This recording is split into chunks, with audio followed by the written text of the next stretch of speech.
Welcome students. As you all know that we are covering our chapter phonetics and today we will cover its next topic that is stress. तो students stress क्या होता है? phonetics का stress मतलब phonetics में जो हम पढ़ रहे हैं, फोनेटिक्स में हम कॉन्सोनेंट वोवल्स की, इनके हम साउंड सिस्टम, हम इनके सिंबल, किस तरह से हम इनको प्रोनाउंस करते हैं, वर्ड्स की प्रोनाउंसिएशन, लैंग्वेज कैसे बोलनी है हम उसके बारे में जान रहे हैं. ये स्ट्रेस भी इसका एक पार्ट है, बहुत ही इम्पोर्टेंट पार्ट है ये स्ट्रेस. स्ट्रेस को हम डिफाइन कर सकते हैं as a degree of prominence a syllable has. मतलब एक सिलेबल की वर्ड में कितनी इंपॉर्टेंस है, उस पे हमने कितना स्ट्रेस देके बोलना है, जोर देके बोलना है, ये हमने इसमें पढ़ना है. स्ट्रेस हमारा ये होता है कि एक सिलेबल पर कितनी डिग्री ऑफ प्रोमिनेंस है, मतलब हम उसको कितनी इंपॉर्टेंस दे रहे हैं. स्टूडेंट, सिलेबल होता है हमारा शब्दांश, मतलब एक शब्द के कितने अंश हैं. हमारे सिंगल सिलेबल वर्ड भी होते हैं, 2 सिलेबल, 3 सिलेबल. डिटेल में देखने के लिए आप इसे मेरे सिलेबल व्हाट इज सिलेबल मैंने वीडियो डाला हुआ है, आप उसमें देख सकते हैं. तो ये हमने देखना है कि शब्द के कितने हिस्से हैं और किस पार्ट पर हम कितना स्ट्रेस दे रहे हैं. चाहे ये कहने में बहुत छोटा है हमारा वर्ड स्ट्रेस, लेकिन इसकी उतनी ही ज़्यादा इंग्लिश लैंग्वेज हमारी बोलने में बहुत ही ज़्यादा इम्पोर्टेंस है. क्योंकि अगर हम ऐसे कहें कि हम स्ट्रेस पे ध्यान नहीं देंगे, बोलते हुए हम नहीं देखेंगे कि किस वर्ड पर या वर्ड में किस लेवल पर स्ट्रेस देना है, तो उसके बिना हमारी इंग्लिश लैंग्वेज बिल्कुल डल लैंग्वेज हो जाएगी कि उसमें हमें लगेगा ही नहीं कि हम किसी फ्लो, जो मेन मोटिव है, जिस तरह से हमने लैंग्वेज बोलनी और सीखनी है, हम उसको पूरा कर रहे हैं. तो आज इसी इम्पोर्टेंस को ध्यान में रखते हुए कि हमने स्ट्रेस के बारे में क्या क्या जानना है, हम आज इस चैप्टर में पढ़ेंगे. व्हाट इज स्ट्रेस, उसके बारे में जानेंगे. फिर स्ट्रेस की इम्पोर्टेंस क्या है इंग्लिश प्रोनाउंसिएशन में. उसके बाद ये हमारे 2 टाइप्स हैं स्ट्रेस के, कि वर्ड स्ट्रेस क्या होता है, जब हमने वर्ड पे स्ट्रेस देना है तो किस तरह से देना है, और सेंटेंस स्ट्रेस मतलब एक सेंटेंस में किस किस वर्ड पे स्ट्रेस दिया जाता है और कैसे. ये पूरा हम आज इस चैप्टर में कवर करें. तो आइए स्टूडेंट, सबसे पहले हम स्ट्रेस को डिटेल में समझें कि what is stress. Word accent is an important feature of English. शब्द उच्चारण, वर्ड एक्सेंट में शब्द उच्चारण इंग्लिश लैंग्वेज का एक इम्पोर्टेंट फीचर होता है. देखिए, हम कोई भी लैंग्वेज सीखते हैं उसमें सबसे ज़्यादा ये इम्पोर्टेंट बात है कि हम उसके वर्ड्स को कैसे बोलते हैं, कैसे उनका उच्चारण करते हैं. Stress is generally defined as the degree of prominence a syllable has. एक सिलेबल पर कितनी डिग्री ऑफ प्रोमिनेंस है, मेनली यही हमारे स्ट्रेस की डेफिनेशन होती है. जैसे कि मैं अभी आपको स्टार्टिंग में बता रही थी कि स्ट्रेस का मतलब ही डिग्री ऑफ प्रोमिनेंस से होता है कि हम कितने प्रमुखता से, कितने ज़्यादा जोर लगा के, प्रोमिनेंस मतलब प्रमुखता होती है, तो हम स्ट्रेस को आम तौर पर एक शब्दांश की प्रमुखता के रूप में परिभाषित करते हैं. आगे देखिए, in case of English words which consist of more than 1 syllable, polysyllable words, some of these syllables are spoken with a greater degree of force than the others. हमारे जो इंग्लिश लैंग्वेज है उसमें वर्ड्स जिसमें एक से ज़्यादा syllable होता है ऐसे होते हैं polysyllable words. Some of these syllables are spoken with a greater degree of force than the others. किन्हीं सिलेबल को ज़्यादा जोर लगा के बोला जाता है, किन्हीं को कम बोला जाता है. मतलब एक ही वर्ड में जब उसके हिस्से हो जाते हैं, मतलब हम उसके सिलेबल की बात कर रहे हैं, शब्दांश की बात कर रहे हैं. सिलेबल को हिंदी में हम शब्दांश बोलते हैं कि शब्द के कितने हिस्से हैं, कितने अंश हैं. तो एक ही वर्ड में जब मान लीजिए 2 सिलेबल वर्ड है, 3 सिलेबल वर्ड है, तो किसी सिलेबल पे तो हम ज़्यादा जोर दे रहे हैं, किसी पे कम. तो हमने ये लैंग्वेज में सीखना है और लैंग्वेज को प्रोनाउंस करना सीखते हुए, जैसे कि हम फोनेटिक्स में सीख रहे हैं, तो हमने इस चीज़ पर, स्ट्रेस पर हमने बहुत ज़्यादा ध्यान देना है. Syllables which are pronounced more forcibly than neighboring syllables are generally said to be the stressed or more accurately strongly stressed. देखिए वो syllable जिनको हम ज़्यादा forcibly मतलब ज़्यादा जोर लगा के बोलते हैं बजाय कि उसके neighboring syllable के neighboring syllable है कि उसी वर्ड में जो अगला शब्द का अंश है उसकी बजाय अगर हम किसी एक syllable को ज़्यादा जोर से बोलते हैं तो वही हमारा जिस पे हमने जोर लगाया है वही हमारा स्ट्रेस्ड या मोर एक्यूरेटली स्ट्रोंगली स्ट्रेस सिलेबल होता है। स्ट्रोंगली स्ट्रेस सिलेबल होता है मतलब हमने उस वर्ड के उस हिस्से पर ज़्यादा जोर लगाया। Syllables which are pronounced without much force are commonly called unstressed or more exactly weakly stressed. जिन सिलेबल के ऊपर हम ज़्यादा फोर्स नहीं लगाते या ये कहें कि सिलेबस जिनको बहुत ज़्यादा फोर्स के साथ प्रोनाउंस नहीं किया जाता उनको हम कॉमनली अनस्ट्रेस्ड या मोर एग्जैक्टली हम कहें तो वीकली स्ट्रेस सिलेबल्स कहते हैं। मतलब जिन पे हमने जोर लगाया जो हमने फोर्सिबली प्रोनाउंस करे फोर्स लगा के प्रोनाउंस करे वो तो हमारे स्ट्रेस्ड वर्ड हैं और जिनको हमने फोर्स के साथ नहीं बोला उनको हम अनस्ट्रेस या वीकली स्ट्रेस वर्ड्स कहते हैं। Now importance of stress. अब हम स्ट्रेस की इम्पोर्टेंस के बारे में जानेंगे कि इंग्लिश लैंग्वेज में स्ट्रेस की क्या इम्पोर्टेंस है। Unlike many Indian and African languages, English is characterized by the use of a special feature called stress. बाकी लैंग्वेजेस में ऐसा नहीं होता, जैसे इंडियन अफ्रीकन लैंग्वेजेस में ऐसा नहीं होता, परंतु इंग्लिश लैंग्वेज इससे भिन्न है कि इंग्लिश लैंग्वेज की एक मुख्य विशेषता ये है कि इसमें एक स्पेशल फीचर का यूज़ किया जाता है जिसको कि हम कहते हैं stress. In case of the non-English learners, this quality of language is important. Non-English learner के केस में ये क्वालिटी मीन्स स्ट्रेस की जो क्वालिटी है बहुत ही इम्पोर्टेंट क्वालिटी है हमारी इंग्लिश लैंग्वेज की, ये इम्पोर्टेंट है।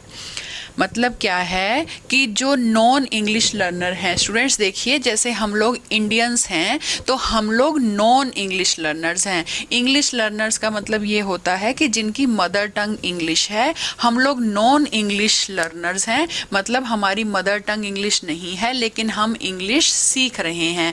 तो हमारे लिए इस स्ट्रेस की इम्पोर्टेंस बहुत ज़्यादा है क्योंकि जब हमने इंग्लिश लैंग्वेज की प्रोनाउंसिएशन सीखनी है तो हमें स्ट्रेस के बारे में पता होना चाहिए। It has been aptly remark, ये बहुत ही सही डेफिनेशन है, मतलब स्ट्रेस के बारे में ये बहुत ही इम्पोर्टेंट बात बताई गई है और सही रूप में बताया गया है।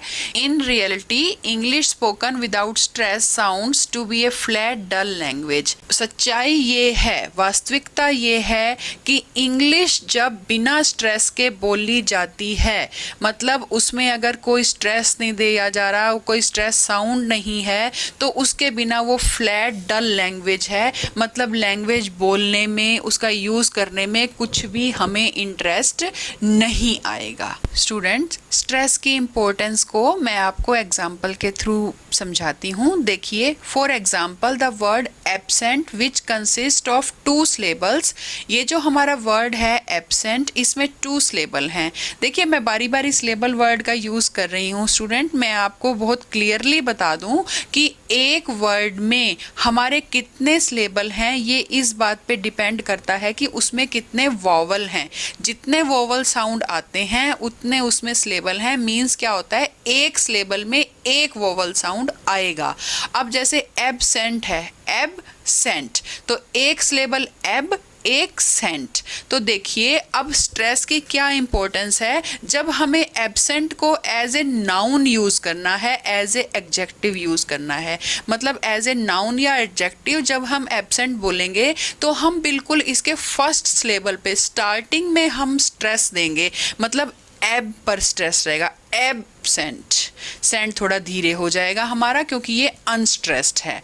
और अगर हम इसे एज ए वर्ब यूज़ करेंगे, मतलब हम एबसेंट वर्ड का यूज़ एज ए वर्ब कर रहे हैं, तो एब पर नहीं सेंट पर स्ट्रेस रहेगा कि एबसेंट, एब्सेंट। सेंट को हम थोड़ा ज़्यादा जोर लगा के बोलेंगे, यही स्ट्रेस का फ़र्क है कि सिर्फ स्ट्रेस देने से वर्ड का मीनिंग डिफरेंट हो जाता है। अगर हम एब पर स्ट्रेस दे रहे हैं तो वो एज ए नाउन और एज ए एडजेक्टिव यूज़ हो रहा है, और अगर हम सेंट पर स्ट्रेस दे रहे हैं तो वो एज ए वर्ब यूज़ हो रहा है। ऐसे ही और वर्ड्स हैं, देखिए एक्सेंट है, जैसे अगर एज ए नाउन और एडजेक्टिव यूज़ करना है तो हम स्टार्टिंग में स्ट्रेस देंगे, और एज ए वर्ब हमने यूज़ करना है तो हम इसे बाद में एक्सेंट सेंट पर जोड़ देंगे। ऐसे ही एडिक्ट है, एज ए नाउन यूज़ हम कर रहे हैं तो स्टार्टिंग में आएगा एडिक्ट, एडिक्ट, तो ए यहाँ पे स्टार्टिंग में जोर लगा, एज ए नाउन हम यूज़ कर रहे हैं, और वर्ब पर हमारा आएगा तो ए नहीं डिक्ट पर, ए डिक्ट, डिक्ट को हम ज़्यादा जोर लगाकर हम बोलेंगे। तो ये स्ट्रेस का इफ़ेक्ट पड़ता है वर्ड्स के ऊपर कि हमने कैसे इनको बोलना है। अब इसी लाइन को हम पूरा करें। For example, the word absent which consist of 2 syllables may be pronounced with stress on the first syllable, that is first syllable strongly stressed and second syllable weakly stressed, कि हमारा जो फर्स्ट syllable है वो strongly stressed है यहाँ पे, और second जो है वो weakly stressed है। or with stress on the second syllable, that is the first syllabic weakly stress and the second syllable strongly stress। या फिर हम इसे ऐसे वर्ब यूज करना है तो फर्स्ट syllable हमारा weakly stress रहा यहाँ पे, और second syllable strongly stress रहा, यहाँ पे हमने इस पे ज़्यादा जोर दिया। So it may be pronounced as absent, absent if it is noun। मतलब हमने फर्स्ट syllable पर जो स्ट्रेस किया एब पर अगर ये नाउन है तो, और एबसेंट सेकेंड सिलेबल पर stress if it is a verb, अगर ये वर्ब है तो। This shows that a proper stress on the proper syllable changes the meaning as well as form of the verb.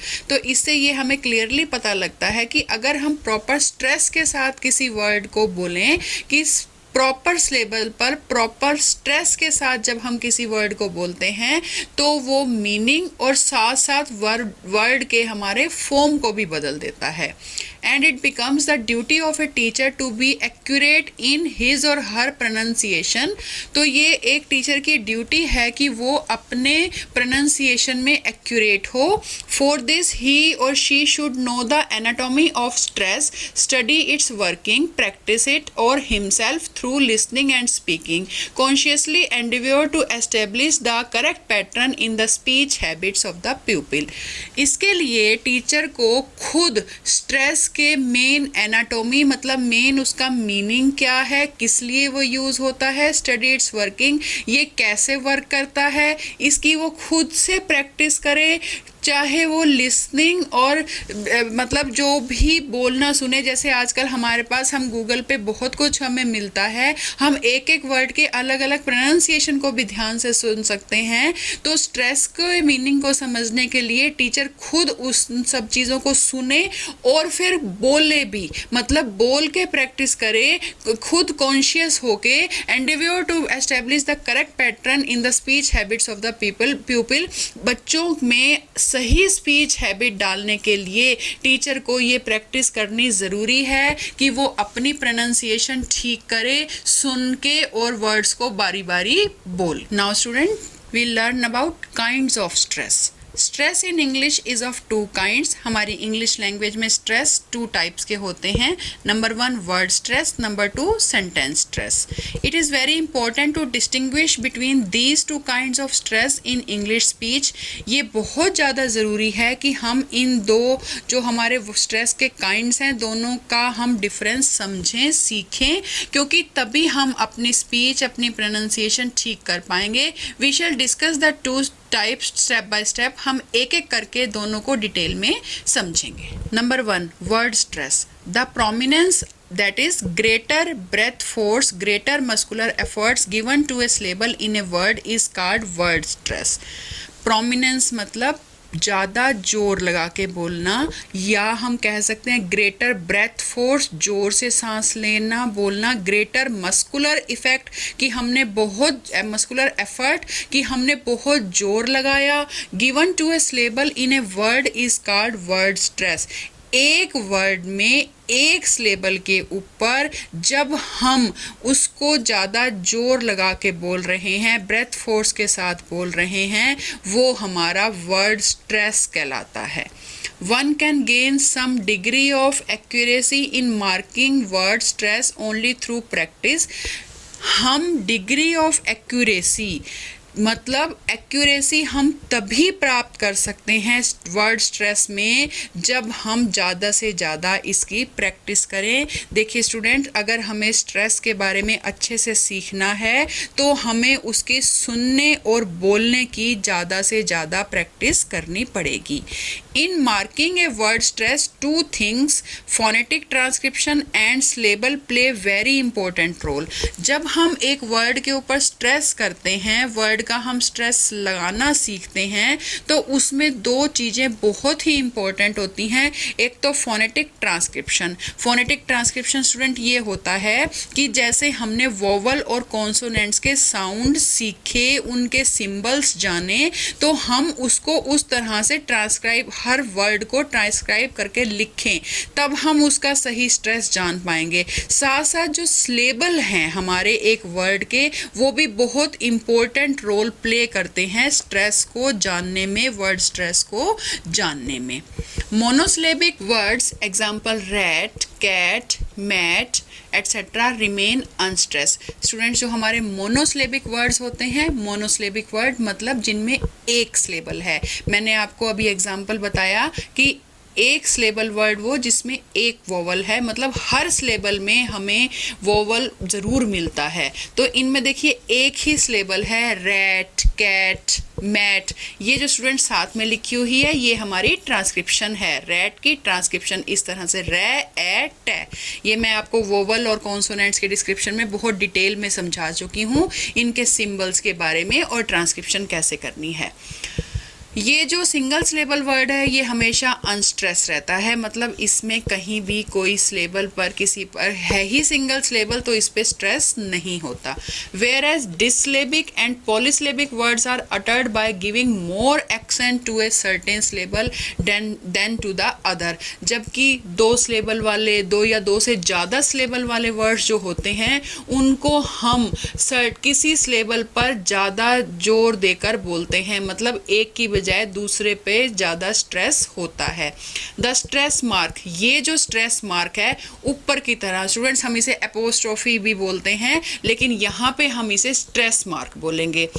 The stress mark, this one is stress mark, is put before the syllable which is accented। मतलब जिस syllable के ऊपर ये लगा होता है, it means इसके ऊपर हमने ज़्यादा जोर देना है कि ये एक्सेंट लगा रखा है हमने, तो इस पे हम ज़्यादा जोर देंगे। ए स्ट्रेस लो डाउन, मतलब ये नीचे की तरफ जब ये आएगा, मीन्स सेकेंडरी स्ट्रेस, मतलब उसके ऊपर सेकेंडरी स्ट्रेस आएगा। पहले जिसके ऊपर ये वाला मार्क है, ऊपर मार्क है, वो हमारा स्ट्रेस है, एक्सेंटेड सिलेबल है, और लो डाउन जो है वो सेकेंडरी स्ट्रेस है। It is difficult to give precise rules for stress on English words. ये बहुत मुश्किल है कि हम कोई रूल्स इसके ऊपर सेट करें, बनाएं, दें कि हाँ ये फिक्स रूल हैं हमारे स्ट्रेस के लिए। Word stress is both fixed and free. Word stress जो है हमारा दोनों ही तरह का है, फिक्स्ड भी है और फ्री भी है, मतलब रूल्स हैं भी और कुछ फ्री वर्ड्स भी हैं। It is fixed in the sense that certain syllables have the stress according to set patterns। ये fixed इन मायनों में है कि कुछ syllable ऐसे हैं, उनका stress जो हमारे set pattern है, उनके according हम stress mark करते हैं।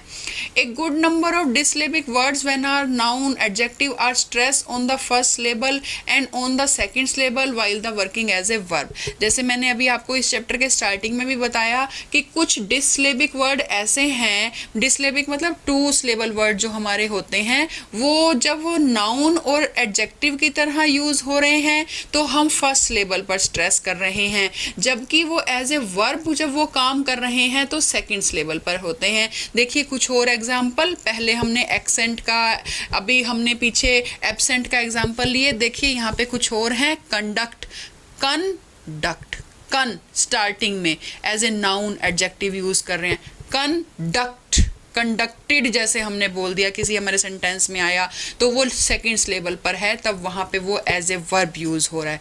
कॉन्फ्लिक्ट, कॉन्फ्लिक्ट स्टार्टिंग में हम देंगे कॉन्फ्लिक्ट। कौन बोला, इस पे स्ट्रेस हुआ तो ये एज ए नाउन है, एज ए एडजेक्टिव है। और कॉन्फ्लिक्ट बाद में सेकंड के सिलेबल के ऊपर स्ट्रेस जा रहा है तो ये एज ए वर्ब यूज हो रहा है। ऐसे कंटेंट, कंटेंट कन के ऊपर पहले एज ए नाउन, फिर कंटेंट बाद में हमने थोड़े स्ट्रेस के साथ बोलना है अगर हम एज ए वर्ब यूज कर रहे हैं। कंटेक्ट, कन, कन पर as a noun tect, contact, contacted ऐसे बोला मतलब वर्ब की तरह यूज हो रहा है। कॉन्ट्रास्ट, कंट्रास्ट, कंट्रास्ट, कंट्रास्ट इस पे स्ट्रेस। परमिट, पर पा पे परमिट, परमिट, परमिट, मिट पे स्ट्रेस तो एज ए वर्ब। इसके अलावा भी स्टूडेंट्स हमारे कई रूल्स हैं इनके अलावा जो हमें वर्ड स्ट्रेस के बारे में बताते हैं। तो आइए स्टूडेंट्स हम अब रूल्स देखें जो कि वर्ड स्ट्रेस से रिलेटेड हैं। सबसे पहले इसमें हम प्रीफिक्सेस के बारे में जानेंगे, मतलब हम ऐसे प्रीफिक्सेस के बारे में जानेंगे जिनका लगने की वजह से वर्ड का मीनिंग बदल जाता है और उसका वर्ड स्ट्रेस पर क्या इफ़ेक्ट होता है, मतलब किस तरह से स्ट्रेस की वजह से मीनिंग बदलता है। तो आइए देखिए, सबसे पहले है अन, UN अन, ये हमारा एक प्रीफिक्स है, मतलब जब हम अन को किसी वर्ड के आगे लगाएं तो उसका वर्ड पे क्या इफेक्ट पड़ेगा। देखिए, when un is used to turn a word to its opposite, it takes two accents, one on the prefix un and the other on the syllable of the word. देखिए student, जैसे आप लोगों को पता है कि किसी वर्ड के आगे जब अन लग जाता है तो उसका मीनिंग अपोजिट हो जाता है। जैसे अनडू, अब डू है काम करना लेकिन अनडू ना करना, इस तरह से अपोजिट हो गया।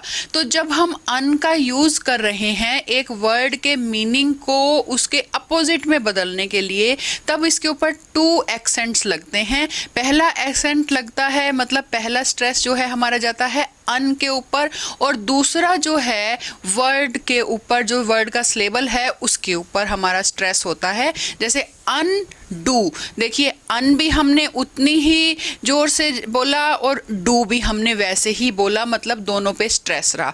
और देखिए एग्जांपल अनफेयर, अनफेयर, अनट्रू, मतलब अन पे भी हमारा स्ट्रेस है, एक्सेंट लगा हुआ है, और फेयर पे भी हमारा लगा हुआ है। इसी तरह से अन पे इसमें भी लगा हुआ है, ट्रू पे भी लगा हुआ है। अब ट्रू तो था हमारा ट्रू की सच बोलना, और अनट्रू हो गया झूठ बोलना, अपोजिट हो गया इसका मीनिंग हमारा। तो अन पे भी हमारा एक्सेंट लगा और ट्रू पे भी, मतलब दोनों ही स्ट्रेस लेबल हो गए हमारे। But in connected speech however the accent on the prefix is usually lost. देखिए अगर कनेक्टेड स्पीच है, मतलब अगर हमारा सेंटेंस में हम इन्हीं वर्ड्स को यूज करते हैं तो जो एक्सेंट हमारा प्रीफिक्स पे था वो लॉस्ट हो जाता है। मतलब प्रीफिक्स पे जो ये अन हमारा प्रीफिक्स था इस पे हमारा एक्सेंट नहीं रहता है। देखिए कैसे, ही एडॉप्टेड द अनफेयर मीन्स, उसने अनफेयर मीन्स यूज करे तो फेयर पे हमारा स्ट्रेस गया, ना कि अन पे, दोनों पे नहीं गया। मतलब अगर हम अनफेयर सिर्फ वर्ड बोलेंगे तो एक्सेंट दोनों पे रहेगा, लेकिन एज ए सेंटेंस इसको यूज कर रहे हैं एक वर्ड की तरह सेंटेंस में, तो एक्सेंट सिर्फ फेयर पे रहेगा। नेक्स्ट प्रीफिक्स देखिए स्टूडेंट, री। अब री का ये जो प्रीफिक्स है री हमारा, उसके क्या रूल्स हैं।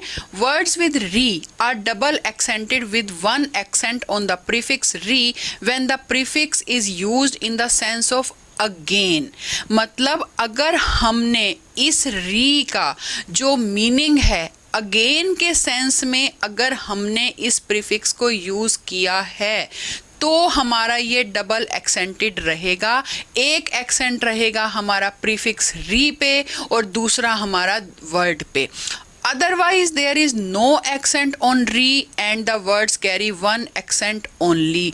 अगर हमने इसको री को दोबारा के मीनिंग में नहीं लिया, मतलब री का मीनिंग अगेन नहीं ले रहे हम किसी वर्ड में, तो हमारा जो वर्ड है वो ओनली वन एक्सेंट रह जाएगा, री के ऊपर हमारा एक्सेंट नहीं रहेगा। देखिए एग्जाम्पल में मैं आपको बताती हूँ, रिकॉल, रिकॉल का मतलब क्या होता है? टू कॉल अगेन, मतलब दोबारा बुलाना। तो ये री का मतलब यहाँ पे हमारा दोबारा हुआ, अगेन मीनिंग हुआ, तो री पे भी आया एक्सेंट और कॉल पे भी आया, रिकॉल, टू कॉल अगेन। और यही रिकॉल वर्ड को जब हमने एज ए रिमेंबर यूज किया, मतलब रिकॉल का मीनिंग रिमेंबर भी होता है, तो जब हम सेंटेंस में रिकॉल का मीनिंग इस तरह से ले रहे हैं कि वो रिमेंबर हो, तो री पे एक्सेंट नहीं आएगा, सिर्फ कॉल पर रह जाएगा, तो हम इसे रिकॉल बोलेंगे, मतलब कॉल पर स्ट्रेस देंगे। ऐसे ही और एग्जाम्पल देखिए, रिकवर, टू कवर अगेन, दोबारा से कवर करना, री पे भी एक्सेंट, कवर पे भी एक्सेंट। बट अगर रिकवर हम कर रहे हैं टू गेट बैक, ठीक होना, आना, तो रिकवर हम कर रहे हैं, अगेन नहीं है, तो सिर्फ कवर पे एक्सेंट। ऐसे ही रिफॉर्म, टू फॉर्म अगेन, ये मीनिंग हम ले रहे हैं तो री पर भी, फॉर्म पर भी। और रिफॉर्म टू इम्प्रूव मीनिंग हम ले रहे हैं तो री पर नहीं, सिर्फ फॉर्म पर। रीमार्क, टू मार्क अगेन, मतलब दोबारा मार्क देना, दोबारा अगेन मीनिंग आ गया तो री पर भी, मार्क पर भी। रिमार्क, टू कमेंट, कोई कमेंट करना, रिमार्क मतलब आप इस पे अपने रिमार्क्स दीजिए, तो रिमार्क्स दीजिए, मार्क पर हमारा एक्सेंट आएगा। रीपे, टू पे अगेन, जब रीपे का हम मीनिंग लेंगे कि हमने दोबारा से पे करना है, तो री पर भी एक्सेंट, पे पर भी एक्सेंट। अदरवाइज अगर हम टू पे बैक, रीपे का मीनिंग अगर हम ये लेंगे कि हमने वापस पे करना है, तो सिर्फ पे पर एक्सेंट रहेगा, री पर नहीं आएगा। Return, turn, to turn again, दोबारा मुड़ने के लिए कहा जाए तो दोनों पर एक्सेंट आएगा हमारा। और अगर टू कम और गो बैक, रिटर्न मतलब या तो आओ मेरे पास या वापस जाओ, इस तरह से टू कम और गो बैक ऐसे यूज़ कर रहे हैं तो सिर्फ टर्न पर एक्सेंट रहेगा। तो स्टूडेंट आपने देखा कि किस तरह से ये प्रीफिक्स वर्ड के मीनिंग को भी बदलते हैं, बोलने में फ़र्क पड़ता है और एक्सेंट इनमें कहाँ कहाँ आता है। नाउ स्टूडेंट्स, हम सफिक्स से रिलेटेड रूल्स जानते हैं। सफिक्स होता है जो वर्ड के बाद में लगता है हमारा और उसकी वजह से वर्ड का मीनिंग चेंज होता है। तो वैसे ही अब उन वर्ड्स का हमारे प्रोनाउंसिएशन में क्या फ़र्क पड़ता है, क्या स्ट्रेस का हमारा इफ़ेक्ट होता है, कैसे हमने बोलना है, आइए देखिए। सबसे पहले हम देखेंगे double E, IER, double ER, AIRE, ETTE, ETE, ESE, ये जो हमारे 7 सफिक्स हैं, इन सफिक्सेस से पहले जो भी कॉन्सोनेंट हो उस पर एक्सेंट लगेगा। स्टूडेंट्स आपको ये 7 के 7 लर्न करने पड़ेंगे कि ये जो सफिक्स होते हैं हमारे, अगर इनसे पहले कोई भी कॉन्सोनेंट आएगा तो उस पर एक्सेंट लगेगा। The consonant before this suffixes will be accented. देखिए कैसे, फॉर एग्जाम्पल एम्प्लॉई, ब्रिगेडियर, ड पे हम जोर दे रहे हैं, एम्प्लॉई ई पे, यहाँ पे जोर है, ये देखिए डबल ई था, ये डबल ई आया, वाई पे हमारा एक्सेंट मार्क हुआ। IER है, ब्रिगेडियर, ड पे हमारा। नेक्स्ट डबल ER, इंजीनियर, न पे मैंने एक्सेंट मार्क कर रखा है, देखिए इंजीनियर।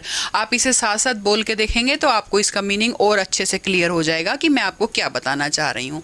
नेक्स्ट है AIRE, मिलेनियर। AIR पे नहीं लगाना हमने, AIR से पहले जो कॉन्सोनेंट है हमारा N है, मिलेनियर, N के ऊपर। इसके बाद हमारा जैसे पेई कि पेई पर हमने यहाँ पे दिखाया। देखिए अब क्या है, when a vowel and a diphthong are written together in a word then the first vowel from the end will be accented. अगर एक वर्ड में वोवल और डिप्थोंग दोनों इकट्ठे आ जाते हैं तो जो फर्स्ट वोवल है एंड से पहले वाला, मतलब जो वोवल है वो हमारा एक्सेंटेड होगा। जब एक शब्द में एक वोवल और एक डिप्थोंग इकट्ठे लिखे हों तो उस शब्द में पीछे से पहला वोवल एक्सेंटेड होगा। पेई, देखिए पेई, पीछे से पहले वाला वोवल, ये भी वोवल है, ये भी वोवल है, हमारा 2 वोवल हैं हमारे। ये जो है हमारे मतलब क्या हुआ, ये ई वोवल है और पेई, ई और आई ये हमारा डिप्थोंग है। ई आई ई से स्टार्ट होके ई, यहाँ पे हमारी पे ए ई की साउंड है, ये हमारी ए और ई, ए से साउंड स्टार्ट हुई, ई पे गई, फिर ई बड़ा ई आया, ये हमारा डिप्थोंग, ये हमारा वोवल। तो जब एक ही वर्ड में डिप्थोंग और वोवल इकट्ठे आ गए तो पीछे से जो पहले वाला हमारा वोवल है उस पे एक्सेंट लगेगा। Now student, coming to next suffix that is A T E, ate है ये हमारा वैसे बोलने में। तो ये जब हमारे किसी वर्ड के पीछे लग जाता है तो वो उस पे क्या कैसे हमने स्ट्रेस देना है, देखिए। In a disyllabic word the consonant before the suffix ate will be accented. मतलब जो हमारा डिसलेबिक वर्ड होगा, डिसलेबिक वर्ड होता है स्टूडेंट जिसमें 2 सिलेबल होते हैं, तो जो कॉन्सोनेंट है हमारा इस सफिक्स ए टी ई से पहले उस पे एक्सेंट लगेगा। देखिए नैरेट, नैरेट ए टी ई आया, इससे पहले जो हमारा ये कॉन्सोनेंट है रे, इस पे एक्सेंट लगेगा, नैरेट र के ऊपर लगा। ट्रांसलेट ए टी ई आया, ल के ऊपर एक्सेंट लगाया, ट्रांसलेट। डिक्टेट ए टी ई ये है, ट के ऊपर, डिक्टेट, इस कॉन्सोनेंट पे हमने सफिक्स लगाया। But in a polysyllabic word the consonant before the third syllable from the end will be accented. लेकिन पोलोसिलेबिक वर्ड जब होगा तो वो जो वर्ड है हमारा उसमें जो कॉन्सोनेंट है थर्ड सिलेबल से पहले वाला, जो एंड से थर्ड सिलेबल है, पीछे से हम देखेंगे तो थर्ड सिलेबल है वो भी हमारा एक्सेंटेड होगा। कैसे? Articulate, articulate. देखिए 1 2 3, पीछे से ये हमने 3 छोड़े और इससे पहले यहाँ पे एक्सेंट है, मतलब आर्टिकुलेट, ट पे हमारा स्ट्रेस है।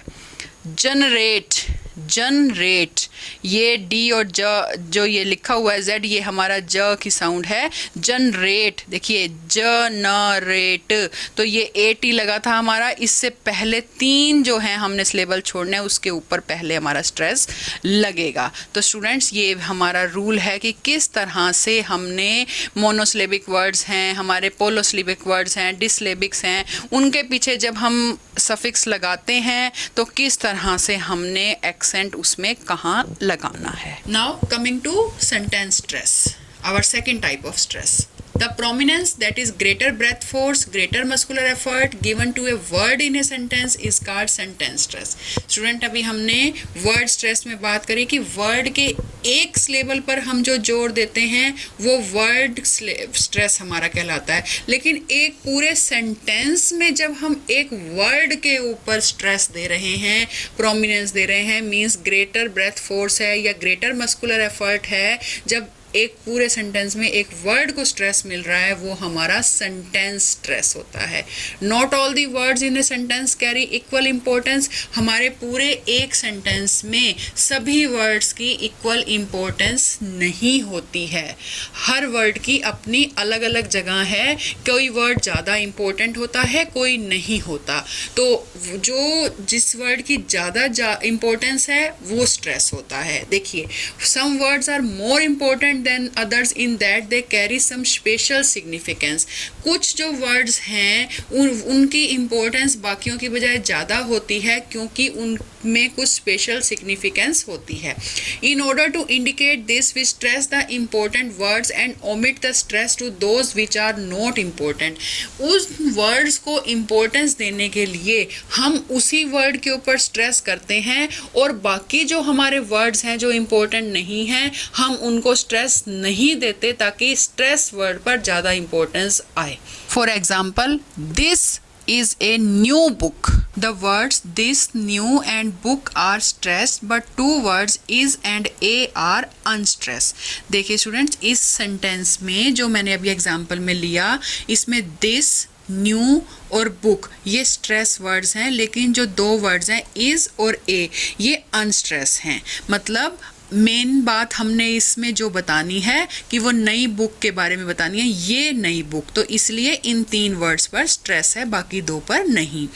हम सेंटेंस स्ट्रेस के कुछ और एग्जाम्पल लेते हैं। देखिए, where is my new watch, मेरी नई घड़ी, नई वॉच कहाँ है, तो वेयर पे स्ट्रेस दिया, न्यू पर और वॉच पर, इज माई पर स्ट्रेस नहीं है, ये अनस्ट्रेस वर्ड्स हैं। Next, how do you pronounce it, आप इसे कैसे प्रोनाउंस करेंगे, मतलब किसी वर्ड के बारे में पूछा जा रहा है तो हाउ पर और प्रोनाउंस पर स्ट्रेस है, डू यू और इट पर नहीं है।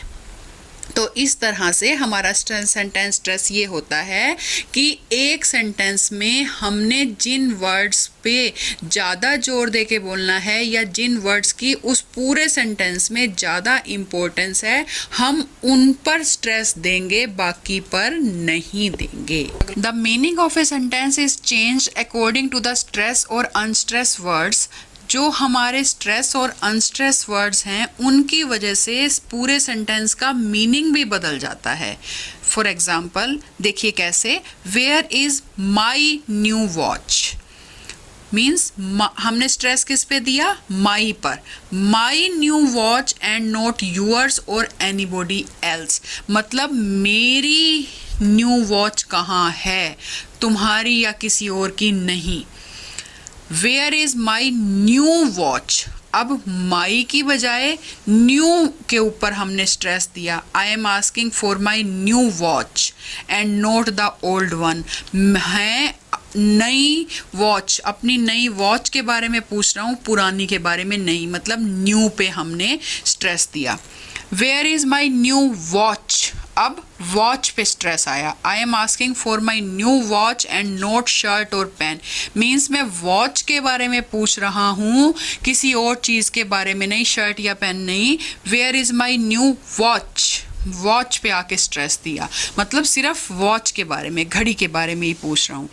This shows the importance of stress in a sentence. The change in stress on a word changes the meaning of the sentence.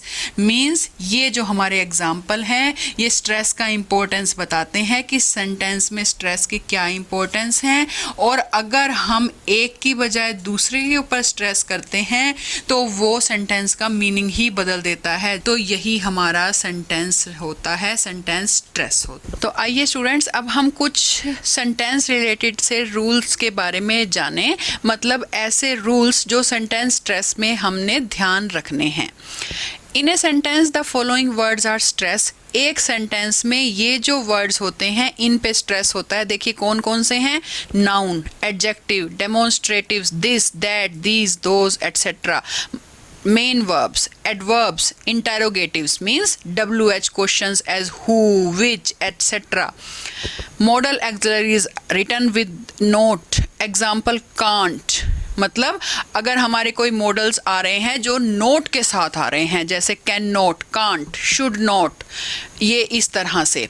All helping verbs such as do, does, did, am, are, were, has, have, had, how, और अगर interrogative form में हो तो are you feeling cold, are मतलब interrogative form में आ गया, are you feeling cold.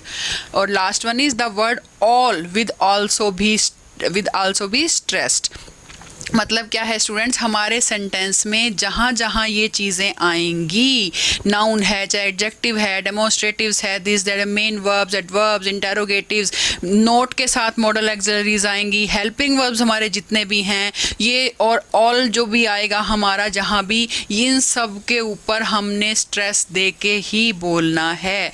इन बातों का हमने ध्यान रखना है। और साथ साथ ऐसे भी कुछ वर्ड्स हैं जिन पे स्ट्रेस नहीं होता, words which are not stress. तो ऐसे कौन कौन से वर्ड्स हैं हमारे, प्रोनाउन इंक्लूडिंग वन, एवरीवन, मतलब अगर हमारा प्रोनाउन है तो उसके ऊपर कोई भी स्ट्रेस नहीं होता।